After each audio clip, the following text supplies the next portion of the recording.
कि तोहारा से प्यारी यार कबो नहीं टूटी केहू के तुरले प कि हमनी के यार बचपन के ह यारी यारी छुट्टी अब मुअले प हमनी के यार बचपन के ह यारी यारी छुट्टी अब मुअले प। विवाद होता है आप में भी और विजय चौहान भैया में भी विवाद हुआ।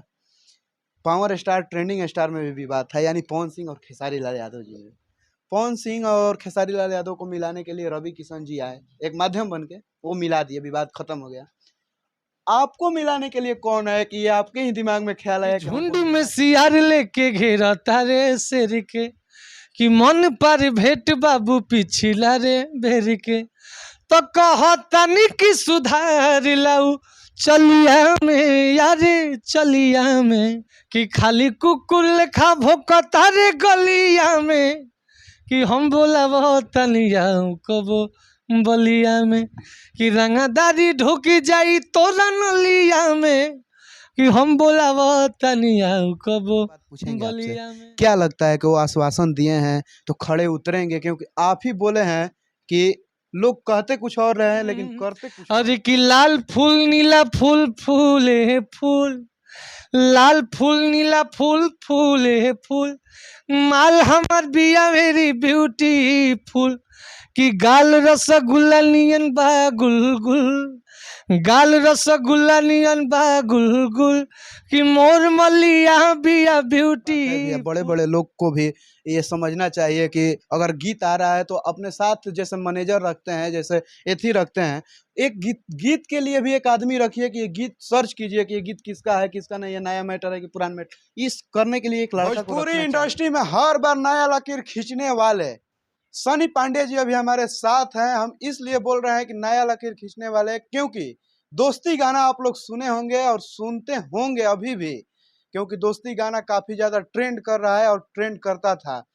और इन्होंने जो लकीर अभी खींचे हैं, पहले तो भोजपुरी इंडस्ट्री में पावर स्टार ट्रेंडिंग स्टार दोनों लोग आपस में मिलकर विवाद खत्म कर दिए, लेकिन आपस में मिलिए तो उनको मिलाने वाले रवि किशन जी आए थे कि उन लोग को मिलवा दिए, क्योंकि काफी लंबे समय से विवाद चल रहा था और मिलवाने के लिए रवि किशन जी आए। लेकिन विजय चौहान जी और सनी पांडे जी का जो विवाद था, इन लोग को मिलवाने के लिए कोई नहीं आया। सनी पांडे जी खुद गए दिल्ली और दिल्ली जाने के बाद विजय चौहान जी से मिले। मिलने के बाद क्या सारी बात हुई आज इन्हीं से जानेंगे। अभी हम बलिया में हैं, इनके घर पे हैं। सबसे पहले आपका स्वागत है भैया। सबसे पहले आपको स्वागत है और धन्यवाद है, आप लोगों ने सनी का बहुत साथ दिया है, इसके लिए बहुत बहुत धन्यवाद है भैया। अच्छा, सबसे पहले उस गाना पे बात करेंगे जिस गाना से आपको मुकाम मिला, दोस्ती गाना। पहले 2-4 लाइन हमारे दर्शक को गाकर सुना दीजिए, क्योंकि दर्शक भी समझ जाएं कि वही सनी पांडे जी हैं। मुकाम देने वाले आप लोग हैं, कीर्तिमान रचने वाले आप लोग हैं। ये मत कहिए कि सनी कीर्तिमान स्थापित करता है। आप लोग बोलते हैं वही बात हम बोल देते हैं तो कहीं कहीं क्योंकि बुरा भी लग जाला, लेकिन जो भी हुआ आप लोगों के प्यार आशीर्वाद से हुआ। वो दोस्ती गीत आप सभी के बीच में सब पेश करते नहीं, अपना भाई के ऊपर कृपा बनौले रखब जा। कि तोहारा से प्यारी यार कबो नहीं टूटी केहू के तुरले प कि हमनी के यार बचपन के ह यारी यारी छुट्टी अब मुअले प हमनी के यार बचपन के ह यारी यारी छुट्टी अब मुअले प। काफी ज्यादा ये गाना ट्रेंड किया। अच्छा भैया, विवाद होता है आप में भी और विजय चौहान भैया में भी विवाद हुआ। पावर स्टार ट्रेंडिंग स्टार में भी विवाद था, यानी पवन सिंह और खेसारी लाल यादव जी में। पवन सिंह और खेसारी लाल यादव को मिलाने के लिए रवि किशन जी आए एक माध्यम बन के, वो मिला दिए, विवाद खत्म हो गया। आपको मिलाने के लिए कौन है कि ये आपके ही दिमाग में ख्याल आया कि हमको मिलना चाहिए? हमने के देखिए, हमने के दोनों भाई के आपस के मैटर रहे, जो ना मैटर के रौलो सब बहुत साथ देनी जा, तमाम जनता जनार्दन भी बहुत साथ दिलस, सब कोई सनी के सपोर्ट में आयल। बस इतने खती आयल के एगो बढ़िया गाना बा, ये रुके के ना चाही। सब लोगों ने निवेदन किया कि विजय जी छोड़ दीजिए, गाना को बजने दीजिए, बजने दीजिए। हम उस शुरुआती दिन से लाइव में हमेशा कहते रहनी कि भैया छोटा भाई का गाना है, बजने दीजिए। बजने दीजिए, आशीर्वाद दे दीजिए भैया। और जिस दिन आप अपने भाई को आशीर्वाद दे देंगे, जिस दिन बुला लेंगे अपने भाई को, भाई दौड़ा दौड़ा आपके पास चला जाएगा। हम उहे कनी जो शुरुआत दिन से लाइव में कहत रहनी, आज भैया ने हमको बुलाया, हमको आशीर्वाद दिया और तमाम आश्वासन भी दिया है। परिवार में रहला पर न तनी मनी झंझट तो होत रहेला, उतने भई रहल, बहुत ज़्यादा विवाद थोड़े ना हुआ था। विवाद जितना हुआ और हम दोनों आपस में समझ गए, तो आप भी तो पब्लिक तो यही ना चाहती थी कि दोनों भाई मिल जाए, हम लोग मिल गए। इस बात के लिए तमाम शुभकामना भी मिला है। बहुत बड़े बड़े लोग इतना अच्छा अच्छा पोस्ट किया कि देखकर खुशी भई। वही में कुछ लोग जरा ईगो पर बना लेलस कि जाके झुक गइल। अरे वो हमसे हर चीज़ में श्रेष्ठ आदरणीय है। मैं हमेशा से उनको अपना बड़ा भाई मानता हूँ, हर जगह हवे कहले बानी। तो अपना बड़ भाई से जाके मिल गइल, कौन गुनाह कइले बानी। अगर आपको लगा कि मैंने गुनाह कर दिया था, तो हम तो ये 1 महीना के लंबा विवाद रहे, तो कोनो उपाय करके हमारे विवाद खत्म करा दिल रहता, तो हमरा गइला के जरूरते ना पड़ी। तो आप तो झूठ मूठ का मतलब ना होला कि झूठों की ईगो बनावतन जरूर सब, उससे कोई फर्क नहीं। फोकस बना रहे हैं लोग कि ये जाकर झूठों को मिल गए थे। हाँ। अरे मिलना क्या, भोजपुरी इंडस्ट्री में लड़ाई कहाँ है भैया, लड़ाई अब कह देने पे दुख लग जाएगा। यही लोग ये सब बात बोल बोल के लड़ाई लगवा देते हैं। हाँ, भैया के पास गई तो ये तमाम बात हमारा सामने भी आयल, और ये विवाद के बाद काफ़ी कुछ सीखे फीके भी मिलल, काफ़ी आँख खुलल कि कैसे रहे के बा। हमने बहुत ज़्यादा दुनिया नहीं देखा है इन सब चीज़ों में, और ये बहुत सीमित दुनिया देखले बनी जा। तो हम इंसान के नाते हमसे भी कुछ गलतियाँ हुई हैं, मानता हूँ, लेकिन गलती तो आप तो भैया शुरू दिन से ही एक्सेप्ट कर रहे हैं कि हमसे जो गलती हुआ है, ट्यून आपका गा दिए हैं, हम आज भी माफी मांग रहे हैं, भैया मेरा गाना बजने दीजिए। गलती तो आप शुरू से ही एक्सेप्ट कर रहे हैं। हाँ, लेकिन कुछ लोग ना होला कि कोयले कुछ निकल हो, लेकिन ईगो पर ठेस पहुँचल बटे। अच्छा, वहाँ पर गए तो क्या क्या बात हुआ अभी? सब चीज़ पॉजिटिव बात हुआ है। वहाँ पे जाने के बाद ऐसा एक भी सेकंड का नहीं लगा कि हमने को कोनो विवाद सुलझावे आइल बन जा। उनको भी लगा कि भाई चलकर यहाँ से आया है, मैंने बुलाया, भाई वहाँ से चलकर आया है, तो एकदम प्यार से बात भइल। उसका कुछ ये विषय पे बातें ना भइल, बस इतना भइल कि आगे से ऐसा कुछ नहीं होगा, सब चीज़ ठीक हो जाएगा बाबू, जाओ। अच्छा, गाना वाना आने वाला है? अब साथ में काम होगा। भैया ने कहा है कि मैंने तो तारा खाते हमने गीत लिखल जी, बढ़िया बढ़िया म्यूजिक तैयार कर जी, तो समय की बातें हैं, समय पे आएगा तो आपको भी दिखेगा भैया। अच्छा, एक बात पूछेंगे आपसे, क्या लगता है कि वो आश्वासन दिए हैं तो खड़े उतरेंगे? क्योंकि आप ही बोले हैं कि लोग कहते कुछ और रहे हैं लेकिन करते कुछ और हैं। देखिए, शुरुआत से हमरा के बहुत ज़्यादा मान ली, ये बात कहले बनी नु कि विजय भी हमको शुरुआत से मानते हैं। बीच में कुछ बात बिगड़ गई, कुछ हो सकेला कि अब हमहू ना होला कि हमहू तो इंसाने न हो, हमरो से कुछ ऐसा निकल गई होई जौन भैया के अच्छा ना लगल होई, भैया के माध्यम से कुछ भइल जौन हमरा अच्छा ना भइल, हमहू कुछ बोल देनी, भैया कुछ बोल देनी। तो ये आपस की बातें हैं, हम ही दोनों न समझेंगे, दोनों आदमी समझ गइल बन जाए, आगे की बात है, भविष्य की बातें हैं, हमेशा कुछ बेहतर ही होई। अभी एक और आपका गाना ट्रेंड कर रहा है, आप तो लगातार बैक टू बैक हिट दे रहे हैं गाना। अभी एक और आपका गाना हिट चल रहा है, लाल फूल गेंदा फूल, ऐसा ही कुछ गाना है। वो गाना सुनने में आ रहा है कि अक्षरा सिंह भी उठा कर गा दी, ये क्योंकि भोजपुरी के शेरनी कही जाती है। देखिए, ये ट्यून की बात है ना, तो ट्यून सनी का कोई पहली बार कॉपी थोड़ी ना हुआ, आप भी जानते हैं। क्यों नहीं हो तो सब मैटर भी मैटर ट्यून की बात पे हो जाला, तो यहाँ मैटर ही ये कुल बतिया बोलनी, तो लोग कहेला कि सनी घमंडी है, सनी घमंड करता है। अरे जो हुआ है वो कहा जाएगा ना, हमने भी झेला है, तो ये भइल बाटे। खैर, उनका गलती नहीं है, हम सुपरस्टार अक्षरा सिंह जी को गलती नहीं कहेंगे, ये गीत लिख के पहुंचाए वाला लोग की गलती बा, वो लोग बस। यानी गीतकार लोग का गलती है। हाँ, गीतकार का गलती है। अच्छा भैया, एक बात रोकेंगे, भोजपुरी इंडस्ट्री में गीतकार लोग जो लोग हैं काहे ऐसे कर देते हैं भैया कि किसी का गीत कोई को उठा कर दे देते हैं, किसी का अपने कलम में एथी नहीं है का है? अब ये विषय पर क्या बात कर लीजिए। अब मान उनको लीजिए कि कोई गीतकार, मान लीजिए कि कोई कलाकार का कैरियर खाना कहाँ तक से है? उनकरा ये ठीक लगेला, जान लगी पता लोग के ना चल पाई, लेकिन चल जाता है पता। वो लिख कर थोड़ी देते हैं लोग, वो तो सुन कर दे। सुन कर उतार कर लोग पहुंचा देला कि क्या जाना है, छोटका लड़का के गाना दबाइल बाटे, वो बड़ा लोग गा दी तो बात जाए। लेकिन कहीं ना कहीं आप उनका रेपुटेशन खराब कर रहे हैं, वो नहीं जानती हैं, उनके पास उतना फुर्सत कहाँ होगा कि वो ढूंढती चली जाएंगी कि ये गीत कौन गाया है।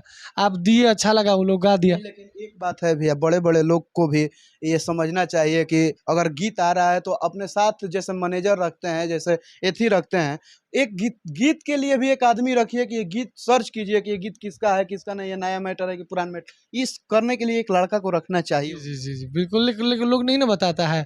गाना दिए हई टाइटिल हई रख दिए, वो टाइटिल के हिसाब से लोग सर्च करी, ना मिलेला यूट्यूब पे। तो अब छोड़िए, अब वो विषय पर क्या बात करें, बस। चाहेंगे कि वो गाना गा दीजिए। कौन, लाल फूल नीला फूल?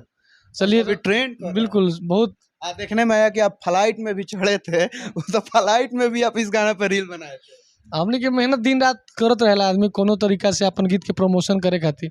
और आप सबसे यही नहीं हो रहा ना होला निवेदन रही कि अपना भाई के गाना को खूब प्यार दी। वो गीत के भाव बा अरे कि लाल फूल नीला फूल फूले फूल, लाल फूल नीला फूल फूले फूल, माल हमर बिया वेरी ब्यूटीफुल, कि गाल रसगुल्ला नियन बा गुलगुल, गाल रसगुल्ला नियन बा गुलगुल, कि मोर मलिया बिया ब्यूटीफुल। ये गाना खूब प्यार मिला था इंस्टाग्राम से लेके यूट्यूब पे। रउआ सब भी जाई लाल फूल नीला फूल माल ब्यूटीफुल गाना के सर्च करी और खूब सारा प्यार दी। ये बात रहेगा।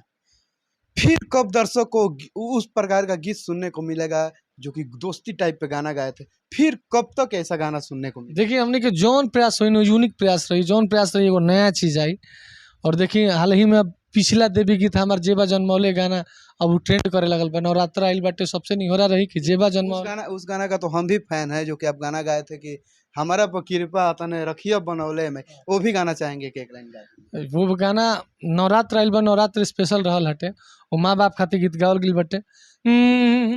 हरे कि हमारा पकड़ी पायतने राखी हा बनवले माई, कि हमारा पकड़ी पायतने राखी हा बनवले माई, कि उनका के सुखी राखी जेबा जनमवले माई, कि उनका के सुखी राखी जेबा जनमवले माई। ये हमनी के तमाम माता पिता खातिर समर्पित गीत गौले बनी जा। और वह सब नवरात्र में गीत के खूब आशीर्वाद दी, खूब प्यार दी, हर पंडाल पे बजाई ताकि समाज में अच्छा संदेश जाए। रंगदारी टाइप पे भी आप गाना गाते हैं, आओ को वो बलिया में, चाहे बहुत सारा गीत गा देते हैं, उस प्रकार का भी गीत आएगा? गीत हर किस्म के आई, हर ना होला कि हमके एगो गायक हई जा तो सबके मिजाज के ख्याल में रखते हुए गाना गावत रहे के बटे। और बस खाली मनोरंजन खातिर अगर हम आओ को वो बलिया गावते हैं तो इसको दिल पे नहीं लेना है कि बुलाया है, वो केवल मनोरंजन है। नहीं तो हम एक रील आपका काफी ज्यादा वायरल हो रहा था, गणासी लेकर निकल रहे हैं। वो तो प्रमोशन करे खातिर कल जाता ना, तो हमने कहते सब जिला बराबर बटे, सब जिला के हमने के लड़का है। कलाकार के लिए कोई सीमित दायरा नहीं है, सब रौरा घर में जाइब तो राउर हो जीब, हे घर में जाइब तो हिंकर हो जीब। तो हमने खातिर खाली को मनोरंजन बा, और मनोरंजन के हिसाब से आप भी लीजिए उसको। ये बात जब छिड़ गया है तो आओ को बलियों वाला भी गाना गा दीजिए। वो गाना बस मनोरंजन खातिर बटे और प्यार भी बहुत मिलल। गीत रहल अरे कि झुंड में सियार लेके घेरा तारे शेर के, कि मन पर भेंट बाबू पिछला रे भेर के, तो कहतनी कि सुधार लाऊ चलिया में यारे चलिया में। फिर कहनी हम कि खाली कुकुर लेखा भोकता रे गलिया में, कि हम बोला तनिया कबो बलिया में, कि रंगदारी ढुक जाई तोरा नलिया में, कि हम बोला तनिया कबो बलिया में। पर हिट रहा। अच्छा, हाल ही में देखा गया है कि अनुपमा यादव के साथ आपका फोटो वायरल हो रहा है, कौन कौन सा प्रोजेक्ट आने वाला है? देखिए दीदी के साथ तो मेरा एक भाई और बहन का बहुत प्यारा रिश्ता है, वो हमको बहुत ज़्यादा मानती है, बहुत ज़्यादा माने ना होला कि जो ना ओहदा पे बानी वहाँ के, वो ओहदा पे छोटे भाई को इतना मानती है ना कि वो हमारे लिए बहुत गौरव की बात है। पारिवारिक रिश्ता लेखा बाटे। पटना में गई रहनी तो दीदी के घर पे गई रहनी, पूरा परिवार के द्वारा मम्मी पापा भाई बहन सबके बहुत प्यार आशीर्वाद मिलल। साथ ही साथ प्रोजेक्ट भी भइल, बहुत बढ़िया बढ़िया प्रोजेक्ट भइल बाटे, समय के साथ साथ आप सबके बीच में प्रस्तुत हुई और बहुत अच्छा लगी आप सब। और क्या कहिएगा जाते जाते हम? जाते जाते ये कहब कि छोट भाई बानी, छोट लड़का बानी, आप सब गार्जियन बानी, ये भाई के छोट मोट गलती की नज़रअंदाज करे के बा और अपना सुझाव देते रहना है कि क्या करना है मुझे। हम माने नहीं कि हम इंसान ही तो हमरा से गलती भइल हो, भगवान ना ही, और गलती भइल हुई तो आप लोग जरूर बताई और वादा करता नहीं कि वो गलती फिर जीवन में दोहरावल ना जी। बस इतने वह सबसे प्रार्थना रही, निहोरा रही कि अपना भाई के हर गाना के खूब प्यार दी, खूब बजाई जा, आशीर्वाद देते रही जा। चलिए, तो और क्या कुछ कहा जाए। और दोनों आदमी को मिल जाने से इतना बड़ी खुशी हुई कि अब क्या कहा जाए। विजय चौहान भैया और सनी पांडे जी एक साथ मिले, जैसे कि मिलने के बाद एक याद आ गया कि वो लोग भी मिले थे, तो कहीं ना कहीं देखा देखी भी आप लोग मिले होंगे कि नहीं, विवाद नहीं होना चाहिए। जब ना होला कि सही बात बा, बड़े लोग जैसे जैसे करते हैं तैसे छोटे हाँ हाँ बिल्कुल बिल्कुल, हमने के बड़ भैया लोग से जौन कुछ सीखे नहीं जा, जब वो लोग आपस में मिल गए, सब चीज लोग का से का ना कहल एक दूसरे के बारे में, तो हमनी के तब कुछ भइले ना रहला। चलिए तो और क्या कुछ कहा जाए। और सनी भैया हैं तो इनका गाना का आप लोग बहुत सारा प्यार आशीर्वाद दीजिए। अभी नेक्स्ट बहुत सारा धमाका आने वाला है, तो आप लोग सुनिए। जिस तरह दोस्ती गाना को मोहब्बत दिए, प्यार दिए, आशीर्वाद दिए, उसी प्रकार इनका हर एक गाना को आप लोग प्यार आशीर्वाद दीजिए। अभी ब्यूटीफुल वाला गाना जो आया है उस गाना का भी प्यार आशीर्वाद दीजिए। नवरात्र में भी बहुत सारा गाना आएगा। तो और क्या कुछ कहा जाए। देखते रहिए प्रगति न्यूज़ लाइव। मिलते हैं किसी और वीडियो के साथ, तब तक के लिए धन्यवाद।